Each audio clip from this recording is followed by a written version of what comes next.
Welcome back, everybody. Really hope you enjoyed session one. If you didn't see session one, hey, go back and take a peek. It's only going to be a few minutes and it'll help set the stage for this.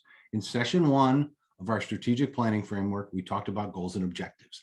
Here in session two, Mr. B and I are going to talk about brainstorming. Before we get into the brainstorming, we're going to set the stage just by reviewing where we are in the process framework. Then we're going to talk about our goals and metrics again, because we like to reinforce these messages just to make sure that we're all speaking the same language. So without taking up too much time here on the first slide, I'm going to shut up for a minute and I'm going to give the microphone to Josh to talk about the process. All right. So as Stephen mentioned during our first session, we went ahead and covered goals and metrics. And what we're going to do here is just do a quick refresher on the BFO ESP framework. And again, we covered goals and metrics. So now we're on to brainstorming. And during brainstorming, what we're going to do is we're going to talk about the tactics, the opportunities, and the initiatives that we're going to use to hit the goals that we established during our goals and metrics session. In the subsequent sessions, we're going to jump into scoring and priorities. And then we're going to leave execution up to you and your team to go ahead and get things done. Or of course, if you want to reach out to BFO to help you with any of those, we're always happy to chat about it as well. So last time we talked about SMART goals. I'm not going to belabor the point here. All I want to do is remind you that your goals need to be specific. They need to be measurable and they need to be time bound. How long am I going to spend trying to achieve X? And then ultimately, when we start brainstorming and prioritizing, we're going to push things up against that goal to say, this is what we're going to do to get to that growth or that goal. And during session one, Steve and I came up with a couple of goals for our fictional company that we wanted to achieve. And the time frame that we're looking at achieving this in is 2022. And those three goals that we came up with are: number one, we want to grow our revenue by 20%. Pretty straightforward. Most companies want to see growth. That's what we want to do. In order to do that, we want to increase our AOV by 30%. We also want to increase our conversion rate by 10%. You also notice that our goals align real nicely with one another. Just as a quick reminder, your goals don't have to align with one another. They don't have to be synonymous with one another. But we wanted to do that for simplicity's sake, just for these training purposes. And then what we did is we went ahead and we set metrics behind those goals. We took a deeper dive. We wanted to make sure we were being very specific. And if you'll notice here too, the metrics, you can have 1, 2, or 3 metrics that roll up to a goal. On goal number one, we said, let's grow to $2.4 million. That's 20% growth. Maybe it's 20 to 24 million for you, but either way, put a number to it. Number two, we want to increase our AOV. I want more people to put stuff in carts or put more expensive things in carts. So I want $100 to $130 growth, and I want more things in carts, 25% increase in the add to cart actions. And then finally, goal completions or checkout.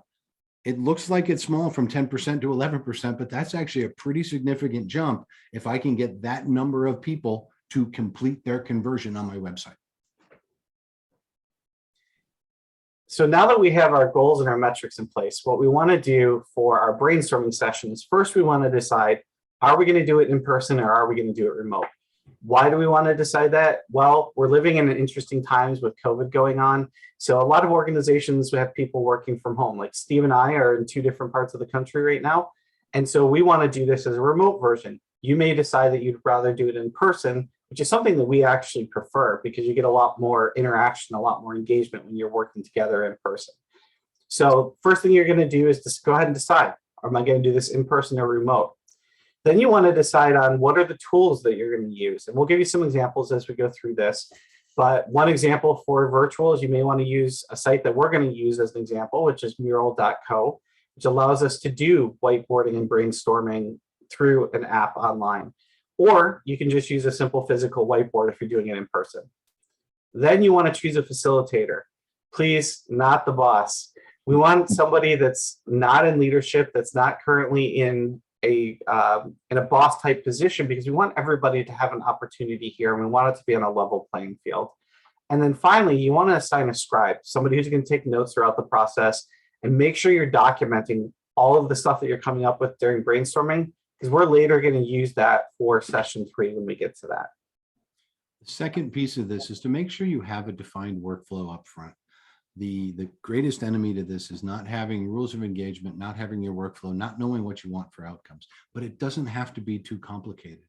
Your facilitator needs to ready the workspace. When we talk about facilitators, can certainly be somebody from within your organization. We often find that a third party makes a wonderful, wonderful facilitator. And sometimes you get people who are trained as facilitators to help you through the process. So if you're going to do this remote, set up your technology, Mural or anything else. Make sure you have that working for you. Make sure everybody that needs to use it has access to it.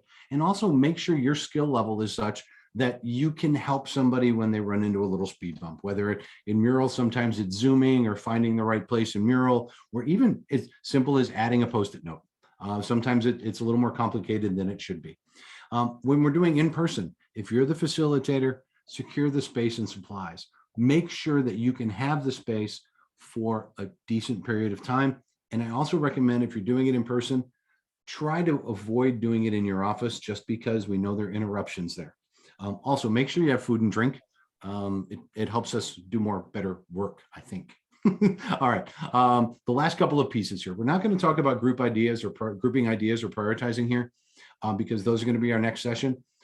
Do a warm-up exercise, whether this is my favorite things or an improv exercise. Do something just to set the tone and the mood. Don't just jump into brainstorming. When you've done that and you've warmed up the team, review your goals and objectives and your metrics, and then get to brainstorming. Jump in. So what we're going to do in just a moment, we'll talk about the rules of engagement, and then we'll get in and we'll show you what our mural looks like so that we can go through that and review the goals, and then we'll get into the actual brainstorming. All right. So before we begin the brainstorming, as Stephen mentioned, we want to talk about a few rules of engagement. These can be custom made based on your organization or the group that you're going to be working with. And so a couple of things that we like to do when we're doing our brainstorming sessions. First, there are no bad ideas.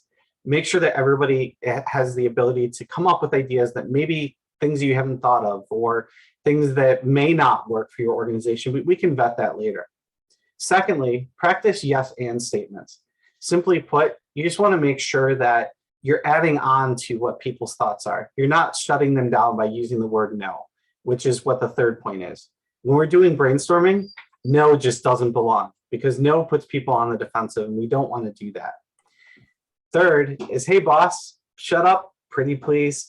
Again, as a boss, as a leader, we typically have a tendency to take control of a situation and kind of take over that particular activity. So we want to make sure that everybody feels like they're on a level playing field and that they can do that. Next is go for volume. Get as many ideas stuck on the board as possible. Again, there are no bad ideas, so throw as many up there, because you never know which one is going to get you to your goals. Make sure that you're deferring judgment of other people's ideas. Don't, if somebody puts something up and you think it's completely crazy and out of line for how you're thinking, that's okay. That will all be vetted in the next step of the process. Just allow them to come out with the ideas, because you never know, again, which one is going to be a great idea. Same with out of the box and wild ideas. These are certainly welcome as you're going through this. So feel free to add crazy ideas. Think of things that maybe you've seen another organization do, but you haven't necessarily thought of how it fits with yours. You never know how you're going to be able to, at the end of the day, bring those ideas together into something amazing that's going to help you to hit those goals. And then finally, let everybody participate. Some people like to be at the front of the classroom. Some people like to be at the back of the classroom. If somebody has just a single idea because other people are coming up with the same ideas, that's okay. But allow everybody the opportunity to bring their ideas to the table, no matter how wild and crazy those ideas are. Awesome. Thank you, Josh. Let's have some rubber meet the road. Josh, can you bring up a mural for me? Yes, sir. All right. So what we have in here, this is actually a template from Mural. There's a brainstorming template. We've doctored it a little bit. We haven't finished doctoring it. You'll see some more doctoring in the next session, and we will provide a link. You can come in here and look around and kick around. You'll notice that in section 1 here, we've added our goals. We haven't added the detailed metrics. We just added the goals, a reminder, so we can go back to it. If we're going to be brainstorming, we'll want to be able to refer back. So then we set up the brainstorming section of this as well. So as Josh scrolls to section 2, you notice we've got some reminders to defer judgment, go for volume, build on the ideas of others, things like that. We've also, and this is a choice you can make, we've listed out our goals here. You can leave the goals off of this if you'd like and add them later. But the idea here is to give everybody Post-it notes and let them draw out any ideas. All ideas are welcome. They don't necessarily have to tie to one of your goals. And you can easily pick a Post-it note. You can drop it on the canvas. You can add text to it. And later we're going to sort these out and prioritize and group them. So again, the titles of your goals here, optional. You can just make this an open canvas, or you can have people put their ideas in related to goals. Simple. I know we cheated by getting ahead here, but it really isn't that complicated to use this tool. And it's a fabulous collaboration tool for this. And I think anybody who's doing this remotely would really benefit from using a tool like Miro. So we want to thank you for joining us for session 2. Just as a quick reminder, up next is session 3, where we're going to take these ideas and tactics that we've put together in our brainstorming session, and then we're going to prioritize those and really start to build out that list and that plan for which we're going to execute against in 2022. So just as a quick reminder of the things that we covered off on today, please remember to choose remote or in person. It really doesn't make a difference. It just really depends on the tools that you're going to use, but you can still be effective in either way. Make sure you choose a good facilitator. Good facilitator is going to help you to stay organized, make sure everybody's staying on point, and really will help you to go through this process at your pace. Then you want to make sure you're choosing the right tools. Again, if you're doing it in person, very simple, whiteboard, some markers, some Post-it notes. Those make it very easy. If you're doing it virtual, there's tools like Mural and a few other tools out there that you can use that will help you to whiteboard things in real time virtually and allow everybody to do it. Then you want to define your rules, make sure everybody understands the rules and everybody's going to follow the rules. Then you want to get after it. You want to go ahead and just start the brainstorming session and have fun with it. Again, every idea is welcome. So get crazy, think outside the box, do what you need to do to come up with new ideas to hit those goals. And then finally, you'll see that there's a link here to the mural that Steve and I have been working off of.